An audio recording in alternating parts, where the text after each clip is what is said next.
ये जो आप युगांडा का शानदार महल काबा का प्लेस देख रहे हैं, आज इस महल की दीवारें 5 लाख से ज्यादा लोगों के दर्दनाक मौतों की कहानी सुना रही है। यहाँ जहाँ देखो इंसानी खोपड़ियाँ, खून और तड़पाकर मारने वाले औजार ही दिखेंगे। यही वो कमरों की दीवारें हैं जिनके बीच निर्दयी तानाशाह ईदी अमीन ने अपनी चौथी प्रेग्नेंट पत्नी को बेड पर सुलाकर उसके हाथ और पांव काटे और हाथों की जगह पांवों को सिलकर जोड़ा और पांवों की जगह हाथों को जोड़ दिया। ये उसी ईदी अमीन का महल है जो मुर्दों से घंटों बातें करता था और उनके साथ ही सो जाया करता था। ईदी अमीन के इतने क्रूर और निर्दयी होने के बावजूद युगांडा के लोगों ने उसे अपना राष्ट्रपति बनाकर रखा था, जिसने ऐसी ऐसी बर्बरता की जिससे आप अंदर तक हिल जाओगे। आप सपने में भी नहीं सोच सकते कि क्या कोई इतना क्रूर भी हो सकता है। इसके लिए प्लीज वीडियो को पूरा देखें और आगे बढ़ने से पहले प्लीज वीडियो को लाइक और चैनल को सब्सक्राइब करना मत भूलिएगा। खैर, चलते हैं उस क्रूर तानाशाह की कहानी की तरफ।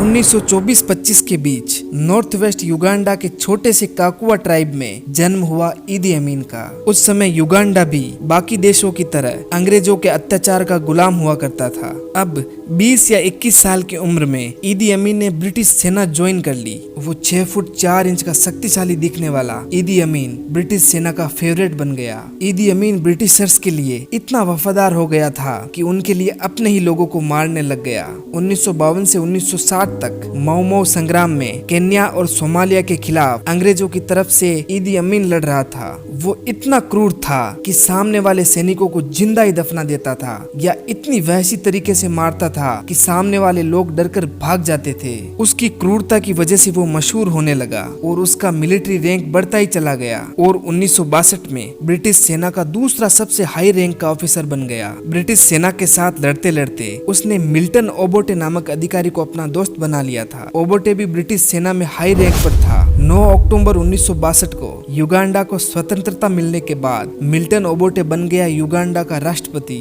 और ईदी अमीन बन गया सभी आर्म फोर्स का कमांडर इन चीफ। लेकिन ईदी अमीन को ये बिल्कुल अच्छा नहीं लगा कि वो किसी के अधीन काम करे। अब ईदी ने ओबोटे के खिलाफ एक पूरी सेना को खड़ा कर दिया। लेकिन जैसे ही ओबोटे को इसकी जानकारी हुई तो उसने ईदी अमीन की रैंक को डिमोट कर दिया। इससे ईदी अमीन पूरी तरह से बौखला गया। अब उसको कैसे भी करके 2 चीजें चाहिए थी, एक तो राष्ट्रपति की कुर्सी और दूसरा राष्ट्रपति ओबोटे का कटा सिर। पर उसने ये सब सीधे तौर पर नहीं किया। वो आम लोगों के बीच में जाता, उनसे बातें करता, उनके साथ डांस करता, उनकी प्रॉब्लम्स को सुनता और उन्हें दूर करने की भी कोशिश करता। अब वो आम लोगों में भी काफी पॉपुलर होने लगा था और लोगों को भी उस पर भरोसा होने लगा। फिर आया वो वक्त जिसका ईदी अमीन को इंतजार था। 25 जनवरी 1971 को Commonwealth heads of government meeting के लिए राष्ट्रपति मिल्टन ओबोटे सिंगापुर गया और दूसरी तरफ युगांडा में ईदी अमीन ने अपने आप को वहां का राष्ट्रपति घोषित कर दिया। आर्मी पर उसका दबदबा तो पहले से ही था,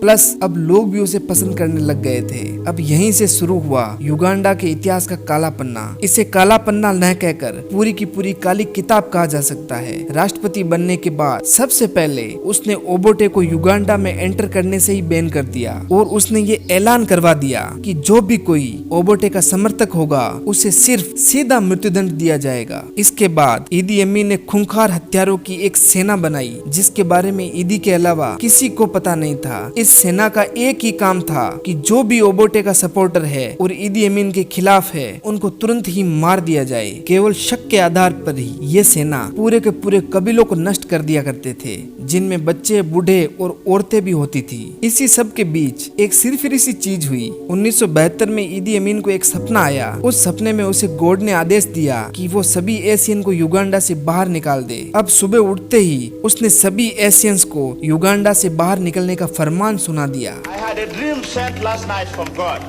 He has instructed me to throw out all Asians from the country. Uganda must be for Uganda. जान के डर से एशियंस युगांडा छोड़कर अपने देश चले आए। अब धीरे धीरे ईदी अमीन की सेना ने सभी एशियंस की प्रॉपर्टीज को सीज करना चालू कर दिया। अब जो एशियंस जाने को रेडी नहीं हुए उन्हें काट काट कर या कभी कभी जिंदा ही मगरमच्छों को खिला दिया जाता था। ऐसा कहा जाता है कि ईदी अमीन ने 4000 से ज्यादा एशियंस और 5000 से ज्यादा विकलांग युगांडा वासियों को जिंदा ही खूंखार मगरमच्छों के तालाब में फेंकवा दिया था। अब ईदी अमीन का दिमाग दिमाग पूरी तरह से खराब हो गया। उसने एशियंस के साथ साथ युगांडा की जनजातीय लोगों को भी टॉर्चर करना चालू कर दिया। लोगों पर अच्छी तरह से अत्याचार हो रहे हैं या नहीं, ये देखने के लिए ईदी अमीन ने अपने ही महल के कंपाउंड में 5 चेंबर बनवाए, जिनमें ना तो कोई खिड़की थी और ना ही कोई हवा आने की जगह, और चेंबर के स्टील के दरवाजों पर हाई वोल्टेज करंट भी छोड़ देता, जिसे छूते ही आदमी भुन जाता था। उसकी आर्मी लोगों की आंखों पर पट्टी बांधकर इन कमरों में छोड़ देती थी। हवा न होने के कारण ये लोग घुटन से चिल्लाते और दीवारों को तोड़ने की कोशिश करते थे, लेकिन ईदी अमीन उन कमरों को तब तक नहीं खोलता था जब तक कि अंदर से चिल्लाने की आवाजें आना बंद नहीं हो जाती।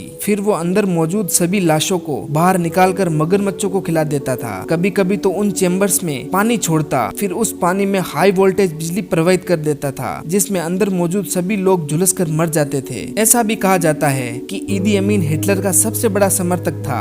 वो कहता था कि अगर हिटलर ज्यूस लोगों के साथ ऐसा कर सकता है तो मैं ऐसा क्यों नहीं कर सकता। इसके लिए वो उन चेम्बर्स में एसिडिक जहरीली गैस छोड़ता था, जिससे लोगों की खालें पिघल जाती थी और लोग तड़प तड़प कर मर जाते थे। ऐसा कहा जाता है कि उसने अपने इन चेम्बर्स में 5 लाख से ज्यादा लोगों की जान ली थी, और कभी कभी तो ईदी अमीन इन लाशों को अपने एक सीक्रेट रूम में ले जाया करता था और उनसे घंटों घंटों बातें करता और उन लाशों के साथ ही सो जाया करता था। एक दिन ईदी अमीन की 5वीं पत्नी छुपकर उस कमरे में गई। उसने वहाँ जो कुछ देखा जो उसने कभी अपने सपने में भी नहीं सोचा था। उसने 2 बड़े फ्रीज में 2 कटे हुए सर देखे और कुछ लाशें ऐसी थी जिनके शरीर से कुछ अंग गायब थे, जैसे होठ, जीभ, लीवर, नाक और कुछ एक के प्राइवेट पार्ट्स। ईदी अमीन उन्हें कच्चा तो कभी पका कर खा जाता था। ये सब सीक्रेटली होता था। यहाँ तक कि उसने एक इंटरव्यू में कह दिया था कि इंसान का मांस एक लेपर्ड के मांस से ज्यादा नमकीन होता है। एक फैमिली डॉक्टर के चेकअप से पता चला कि ईदी अमीन को